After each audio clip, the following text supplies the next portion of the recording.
Welcome everyone, my name's Tom, and today I have for you my very first video. If you like the content and want to see more, please drop a like down below, and if you're feeling generous, hit that subscribe button as well. I want to start this series off on how to get dark matter camo by going over some of the best practices that I've found in getting those all-important headshots.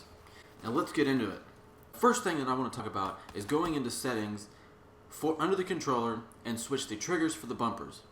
What this does is it makes firing and aiming down the sights on the L1 and R1 buttons on the PS4 instead of using the triggers, which that minute little difference between pulling a trigger and just pressing a button, those couple extra milliseconds can make the difference between you winning a gunfight and losing one.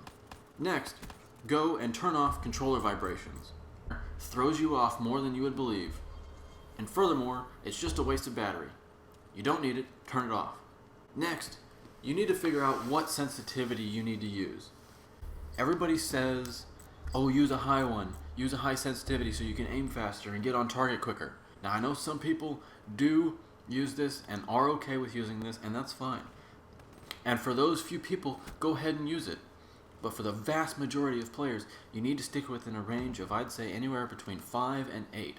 I know a lot of pro players stay in this range, and anything below 5 is a little bit too slow. Anything above 8 is just getting too fast.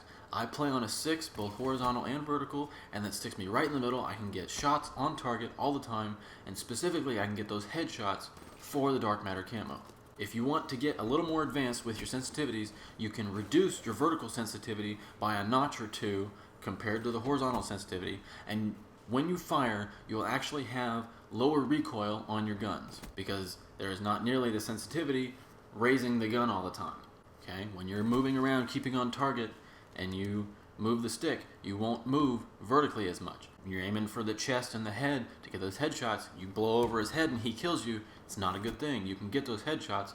If you want to get a little more advanced, go ahead and turn your vertical sensitivity down 1 to 2 notches compared to your horizontal sensitivity.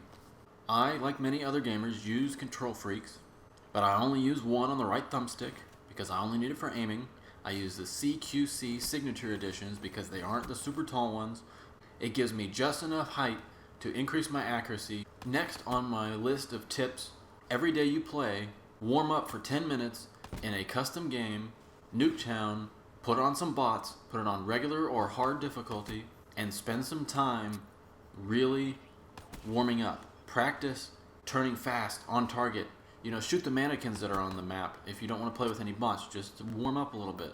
And the biggest tip I can add is to turn aim assist off when you're doing this. Because if you can get good with a controller with no aim assist, then when you turn it back on, you get in multiplayer, you're going to be so much more accurate, I promise. Now, one of the biggest things that no COD player really ever takes the time to do is to really learn how to aim.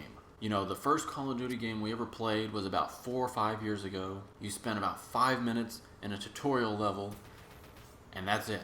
You didn't go in depth of how to aim and how to take your time and to think about it. So, what I want you to do, after you warm up, no aim assist, take 7 matches with only a pistol, 1 attachment, 3 perks, and a grenade. Aim on your target, then fire. Don't start spraying and praying. Get on target, then fire. And guarantee you make that first shot count, you will do so much better. And you got to do it with pistols. You can't do it with a semi-automatic assault rifle. You can't do it with sniper rifles. You can't do it with shotguns. You need to do it with the pistol because those take the most hits to kill someone.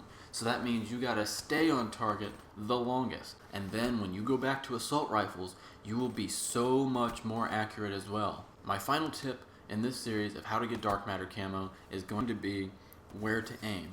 If you're playing core modes, getting headshots, you need to aim for the chest and let the recoil do the work to where by round 4 or 5, the final kill shot is on their head because that's the one that matters. You can put the first bullet in his head and shoot him in the chest. It doesn't count. You got to put that last one through his head. Now, if you're playing hardcore, just aim for the head. Okay, guys, that's all I have for you today. Thank you for watching. Remember to please hit that like button if you enjoyed this video. It helps me out so much. Make sure to subscribe if you want to see more content like this. I'll see you in the next one. Bye.